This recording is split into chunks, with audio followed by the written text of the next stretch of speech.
Hello guys, আসসালামু আলাইকুম। চলে আসলাম নিউ রিয়াকশন ভিডিও নিয়ে। তবে এখন আমি রিয়াকশন দেব ক্যারি মিনাটি রোস্টিং, কারণ ইন্ডিয়ার সব থেকে ফেভারেট রোস্টিং ইউটিউবার। আর এশিয়ার ভিতরে, এশিয়া জানি না অবশ্যই, ইন্ডিয়ার ভিতরে সব থেকে বড় ইউটিউবার। আর ওর রোস্টিং তো যে ভাই খাইছে সে বুঝিছে। তো এখন আমি ওর কথাগুলো সত্যি কথা সবসময় ভালো লাগে, আর গালাগালি করে।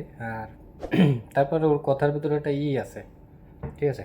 তা আমি এত কথা না বলি, চলো দেখে আসি ক্যারি মিনাটি কি বলতেছে, ক্যারে নিয়ে রেস্টিং করে। तो कैसे हैं आप लोग। ভাই সেই বড় জুতিয়া ক্যারি। তো এই ছিল ক্যারি মিনাটি। তোমাদের কাছে অবশ্যই কীরকম লাগলো ভিডিওটা জানাও, আর লাইক করো যেরকম ক্যারি কইছে, মেরে মেরে বিয়ে করো। ওকে, বাই।